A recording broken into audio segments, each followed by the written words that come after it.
Rings of Power Season 2 is finally here, and the first 3 episodes, totaling over 3 hours, dropped this morning on Prime Video. On top of that, we also got the full reviews from various media outlets who have all gotten early access to the footage. It's a bit confusing though, because it seems like some of the outlets have only gotten access to the first 3 episodes, others have gotten it for the entire season.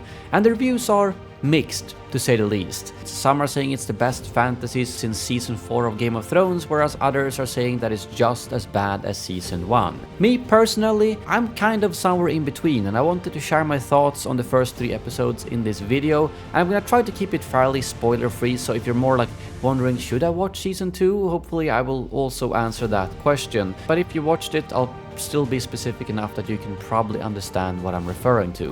So starting off, Season 1 for me was a bit of hit and miss. I really liked some story arcs, especially everything with Sauron was, in my opinion, great. Not perfect, but great. It was what carried Season 1, together with Adar and the Orcs, whereas like Galadriel and the Numenorian stuff, I just really didn't like. But at least for me, Season 1 was still interesting enough that I watched the entirety of it, whereas I know some people just watched like 1 or 2 episodes and got bored, and if you did, I fully respect that too. But for me at least, it was interesting enough to keep me hooked. So how about Season 2 then? Well, it starts off with a quite interesting scene that you'll only be seeing some images in the background of, but I'm gonna try to keep the biggest spoilers out of there, but basically a little bit of a backstory for Adar, Sauron and such, and how Sauron got to where he was in Season 1. And I quite like that. Seeing all these different versions of Sauron is something I've really enjoyed, even though there is one particular form of him that we see for like a minute or two, which is just straight up strange. Those of you who have seen the episodes knows what I'm talking about, and I'm not really sure I like that. But nevertheless, when we move to the actual main story, what I really appreciated these 3 episodes was honestly the entire storyline with Sauron, Celebrimbor and the Forging of the Rings. After all, that is what this series is about. And Vickers and Edwards, who play Sauron, and Celebrimbor both do a phenomenal job so far. And Sauron basically manipulating everyone from Adar to Celebrimbor to all the elves, or basically he manipulates pretty much every person in Middle-earth at this point, even though this is just the beginning of it, was what I think just carried these 3 episodes. As is something we've obviously all read about, how the rings were made so that he could control the elves, the dwarves, the men, by then later at some point of course creating the One Ring, which maybe we will see either this season or in future seasons, I'm not sure. So to see these rings being created, the corruption that he puts in them, and how much the elves also hesitate to use them, is something that I think they depicted very well as his transformation and appearance as Anatar, which we've also seen somewhat in the trailers. It always feels a bit strange when it's something you've read, Sauron being depicted as the Lord of Gifts, Anatar. How are they actually gonna make that work in a TV series? And I think they did a really good job of that. And there are always things from books that do not translate super well into visuals, such as maybe that first depiction of Sauron I talked about earlier, whereas others works a bit better.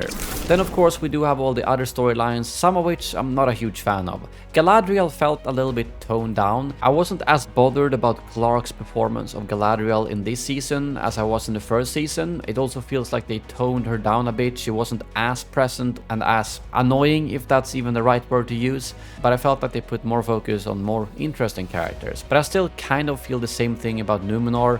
I don't really know what's going on there. The storyline there almost feels like the showrunners don't even know what they're doing, and personally whenever Numenor showed up I was like, come on, just get this over with. Same thing goes a little bit for Arondir, Elendil and Theo. They're kind of just side characters that don't really matter in the larger scope of things. But as always, in these kind of series or movies, you need to have those small guys you root for. But I didn't have too many issues with them so far this season, and I almost completely forgot to even mention the storyline with the Istari and the Harfoots. I'm still not sold on that. Same thing here, it's still a little bit better than the first season. It feels like they focused a bit more on him, which I guess is the important story. I guess that could still be Gandalf, but we don't know. But in general, not my favorite storyline either. I'm not really sure where they're going with it, where he's going, and who that dark wizard was who tried to find him and at the same time was trying to find Sauron. Very unclear storyline. Maybe it will turn out to be something cool, or it could just be a flop like in the first season. Who knows? But as of right now, not sold on that storyline. And I also want to add in that Círdan was a very nice breath of fresh air into this series. He just felt like a great portrayal of a old and wise elf, and I love that he was just so logical. I feel like a lot of the elves are just not getting straight to the point. They're always talking in riddles, and they're just annoying kind of. But Círdan was just logical, wise, calm, and I think he added a very nice presence to the series and was portrayed in a very accurate way to at least the way I've read about him from the lore. So I'm really happy that they brought him in for season 2. But for me, the highlight really was with Celebrimbor, Sauron, as well as everything going on with the dwarves. But when it comes to Sauron, something that I thought was really interesting is something they started building up season 1, basically having all these orcs kind of hate Sauron, as basically he enslaved them. But as far as I know, even though the orcs might not love Sauron, or they might not see him as his father or savior, they never actually rebelled against him, or at least not to the degree they're doing in Rings of Power, where they all fear and hate him and basically want to do everything they can to kind of get rid of him. And that's something I find interesting, but I'm not sure how accurate it is to the actual lore. But only judging it in the series, I think they do a pretty good job of depicting Adar as basically their father. He just wants to give them a home, he wants to give them a purpose, whereas Sauron and Morgoth before that just used them as slaves in a war for them to gain power. So that way it makes sense that they want to support Adar and not Sauron. And while we're talking about that, we actually got to see the first ever orc baby, or at least we got to hear it, held in the arms of what I guess is a female orc.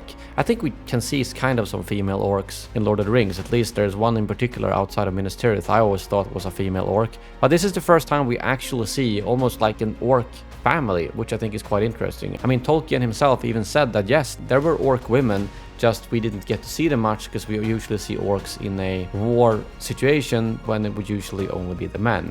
Music was really good as always, and I just love the theme that they use for Sauron or whenever he's manipulating, or the dark themes that they have in Rings of Power are really well done, and I can't wait to see how they're gonna do with that later in the season. And I of course also have to mention the visuals in the series are just stunning. Probably one of the things I have the least complaint about. I mean, sure, you can still discuss whether or not elves should have short hair and things like that, but in terms of like the CGI, the visuals, the series is just beautiful. Everything looks like a painting, and it is a joy to look at. And that's definitely not something to be overlooked, even though a beautiful series will still be bad if the story is bad. And I think everything with the orcs and Adar is also really well done and looks pretty much like the practical orc effects of the Lord of the Rings trilogy compared to the more CGI orcs in The Hobbit.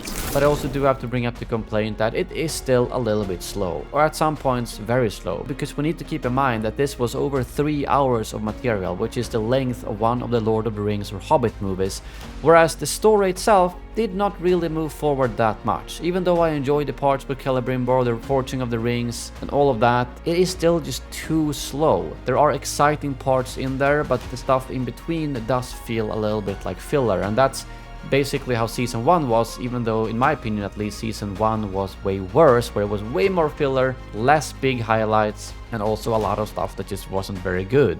But for the rest of the season, there are obviously a lot of potential when it comes to the forging of the rings, the battle with Adar, and whatever else could happen. I do however think it is a little bit strange the way they aren't able to get one simple message from Lindon over to Eregion to tell Celebrimbor who Anatar actually is. Yes, if you look at the map of Middle-earth, you will see that Eregion is pretty far from Lindon, whereas Khazad-dûm is actually pretty close to Eregion, so it's not too unlikely that they can go pretty fast between Khazad-dûm and Eregion, whereas Lindon and Eregion are a bit more cut off from each other. But like with most of Rings of Power, they are basically squeezing down the timeline a lot from the books and making it seem like this manipulation and forging is something that takes weeks, maybe months tops, and not hundreds of years, which is the way I at least understood Anatar's manipulation of Eregion in the books. So to answer the question, is Rings of Power Season 2 better than Season 1? I think so. It's not perfect, but it is exciting enough for me to give it a chance, and I do think the rest of the season has potential. The reviews are, like I said, all over the place, and the episodes weren't released that long ago, so the most of the general public might not have time to see it yet, but I would love to hear in the comments below, what are your thoughts on the first 3 episodes, and would you like to see my review of every episode coming out of Rings of Power in the next couple of months? Thank you very much for watching, and as always, may the orcs be with you.